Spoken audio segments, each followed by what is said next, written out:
جس کی وجہ سے کبھی سال 2 سال بعد وہ گرجا رخ کر نہیں سکتا ہے، جنہوں وہی چھڑ کے بہ جائے گی تو جڑ پکڑے اس میں، کیا کریں؟ جڑ پکڑے، جڑ آپ کو مضبوط بناتی ہے۔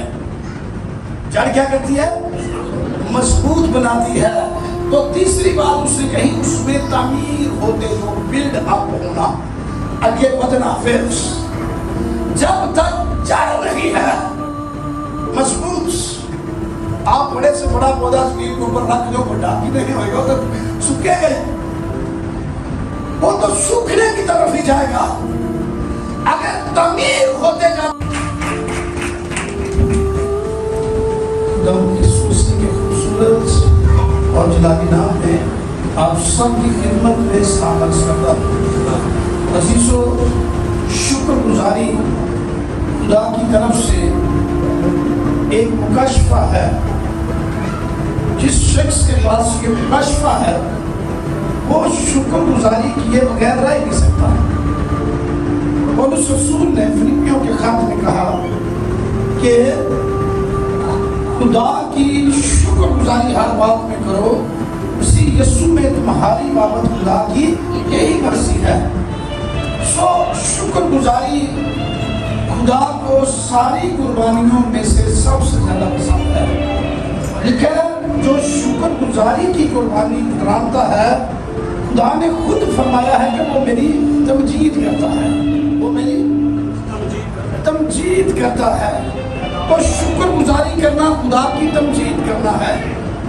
تمجید کے لیے جو انگریزی لفظ ہے وہ ہے گلوریفائڈ، جلال دینا خدا کو۔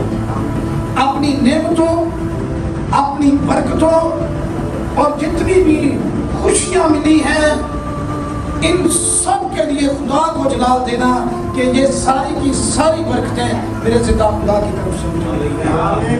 یہ شکر گزاری ہے۔ تو شکر گزاری رویوں میں ہوتی ہے۔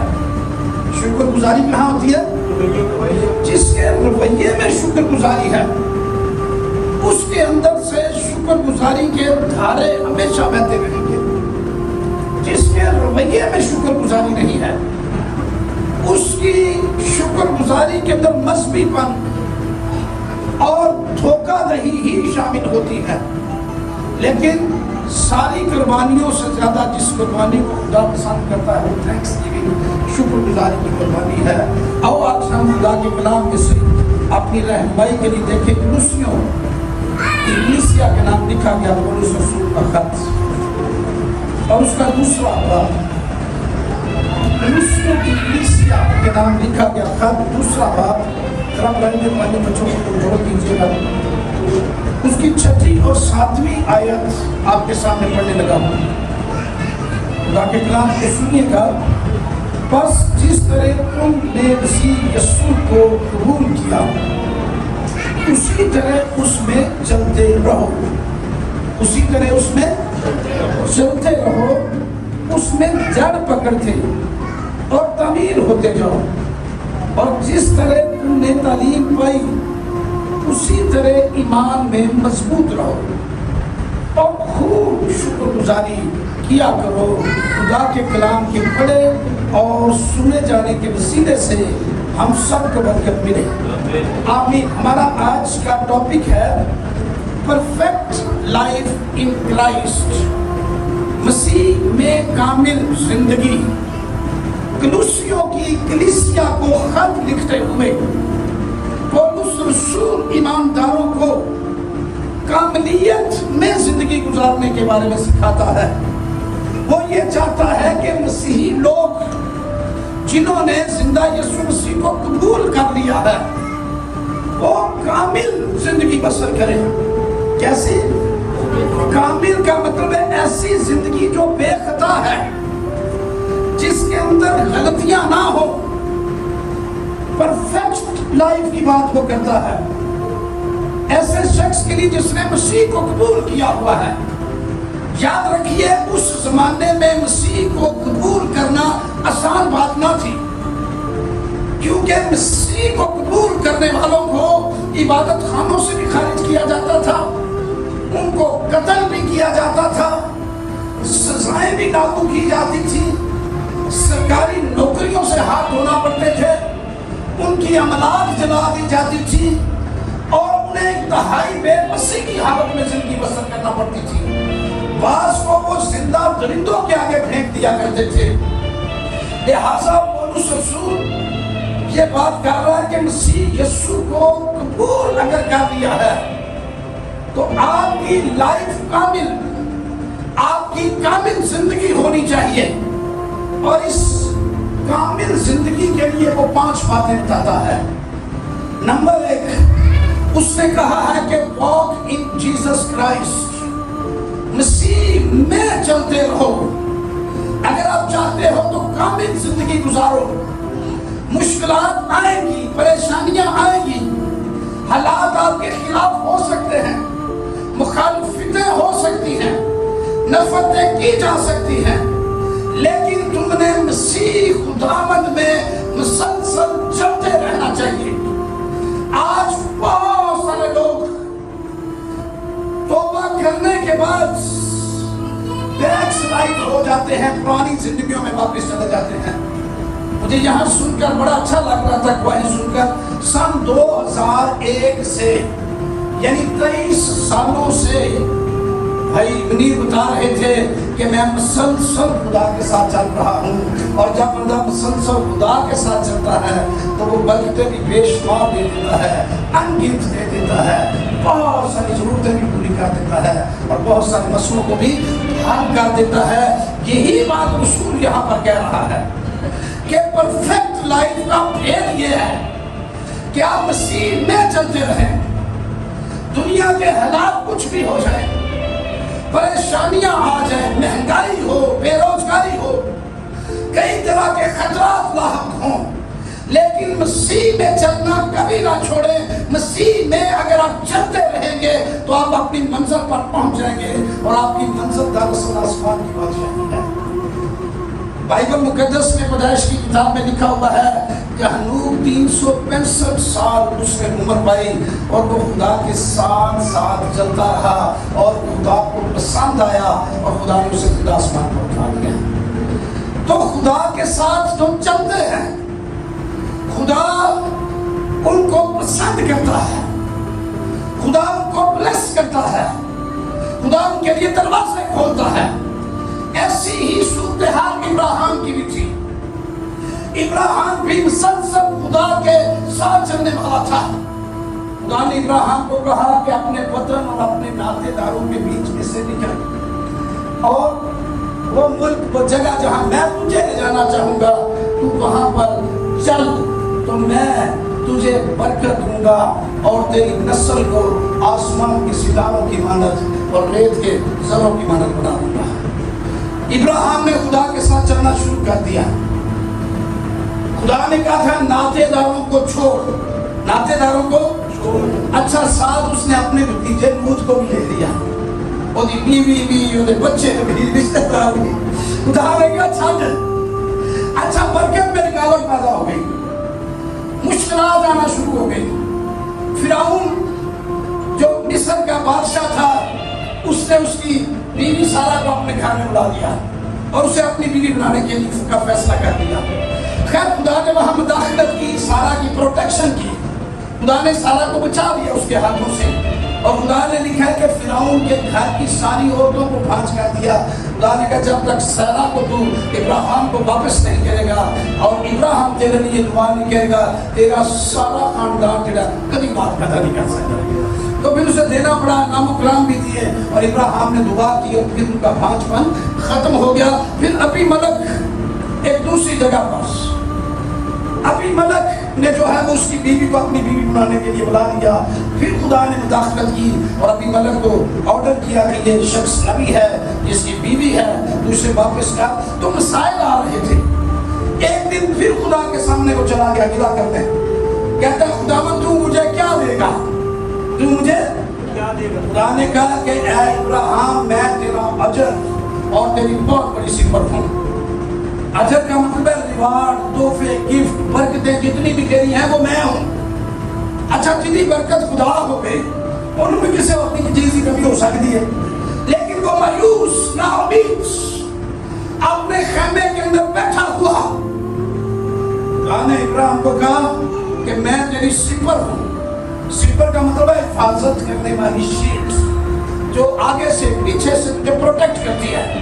اگرچہ بادشاہ فرعون، اگرچہ ابھی ملک بادشاہ، اس نے تیرے خاندان کے خلاف حکمت عملی بنائی، لیکن حفاظت میں نے کی، میں نے تیری مدد کی. تو وہ پھر کہتا خداوند تو مجھے کیا دے گا؟ تو مجھے ایک ہی سوال سے خداوند نے کہا کہ تو میرے حضور میں کامل طور پر چل. کیسے چل؟ چل رہا ہے پر پرفیکٹ واکنگ نہیں تیری، کامل نہیں ہے. میرے حضور میں کامل طور پر چل. اور ناری خدا نے کہ اس خیمے میں سے باہر نکل کر آسمان کے ستاروں کو گن سکتا ہے تو گن، تیری اولاد اتنی ہوگی. اور کہنا اس تارے میں گنے، لیکن وہ مایوسیوں کا، نا امیدیوں کا خیمہ تھا. خدا نے اس میں سے باہر نکالا، نگاہیں ارد گرد کے ماحول سے اس کی ہٹا کر اوپر لگائیں کہ اوپر دیکھ، تیری اولاد اتنی ہوگی جتنے آسمان پر ستارے چمک رہے ہیں. صرف اولاد ہی نہیں ہوگی بلکہ آسمان پر چمکتے ہوئے ستاروں کی مدد کی اولاد ہوگی. تو پھر خدا نے لوط کو بکرا کر دیتا کہ جا بھائی تو جدھر جانا ہے، جڑی جگہ تم چنگی لگتی ہے خوش آتی ہو چھوڑ جا، میں اسی طرف ہو جاؤں گا. اور لوط کے لاکھ ہونے کی دیر ہے. خدا نے ابراہیم کو فرزند بخشا اور پھر اسحاق سے خدا کی نسل چلی اور یعقوب پیدا ہوا، 12 بیٹے پیدا ہوئے اور لاکھوں کروڑوں کی تعداد میں بنی اسرائیل بڑھتے اور پھیلتے چلے گئے. اور ایک وقت ہے کہ اتنی بڑی قوم بن گئی جن کا شمار کرنا بھی ناممکن ہو گیا تھا. تو میرے عزیزو یاد رکھیے کہ خداوند کہتا ہے کہ میرے حضور میں چل، میرے حضور میں چل. تو پہلے نمبر پر کامل زندگی خدا کے ساتھ چلنے والی ہے. دوسرے نمبر پر وہ کہتا ہے اس میں جڑ پکڑتے جاؤ. جڑ پکڑنا، جڑ جو ہے وہ گہری ہوتی ہے، نیچے ہو جاتی ہے. جتنا جو ہے وہ پودا نیچے کو جاتا ہے اتنا ہی وہ مضبوط بھی ہوتا ہے اور پھل بھی اتنے نیچے دیتا ہے. تو جڑ پکڑنا پرفیکٹ لائف ہے. لوگ ڈاواڈول ہو جاتے ہیں، لوگ تنکوں کی طرح بکھر جاتے ہیں، ذرا سی مشکلات آتے خدا سے دور ہو جاتے ہیں. لے خدا نے ساتھ ایسا کی کیتا ہے. ایک بندے کے بارے میں پرسوں جو تھی میری کسی کے ساتھ بات ہو رہی تھی. ایک نوجوان بڑا اچھا خدا کے ساتھ کرتا تھا، تو وہ خدا کو ان کے پاس تھا. گھر بنانے لگے، میں کہا جتنی دیر تک گھر نہیں بنے گا اتنی دیر تک میں ان نیچے نہیں آؤں. دعا بھی شروع کی، گھر بن گیا، چپسا پہ گیا، لیکن روحانی برکتیں پھٹ گئی. اور اب تک وہ گرجے کبھی مجھے 17 سال ہو گئے. تو وہی مجھے بھائی بتا رہے کہتا بھائی صاحب پتا کتنا اچھا چلتا تھا، میں نکل جاتا تھا کہ اندر جتنی دیر تک گھر نہیں بننا اسی شرطہ بھی پٹھی رکھ لینے ہیں. خدا کہتا ہے چار پکڑو نہ پٹھی تو پٹھی شرط. کئی دفعہ میں کہیں بہنوں کہتا ہوں بہن جی آپ اتنا اچھا چلتا تھا کہ آپ جج کیوں نہیں فلانے کا پیو نہیں نہ ہوتا، میں بھی کیا جتنی دیر نہیں آئے گا میں بھی نہیں کہتے ہوگا. اور بھائی آپ باتیں ٹھو رہے ہیں تھی کیوں اس پاسے ٹوٹ پہ وہ نہیں کہتے ہوتا، انہیں جنہیں لے جانا ان کے پیو بھی چھڑ کے بہ جائے، جس کی وجہ سے کبھی سال 2 سال بعد وہ گرجا رک کر ہی سکتا ہے جنہوں وہ نہیں چھڑ کے بہ جائے گی. تو جڑ پکڑے اس میں کیا کریں؟ جڑ پکڑے. جڑ آپ کو مضبوط بناتی ہے. جڑ کیا کرتی ہے؟ مضبوط بناتی ہے.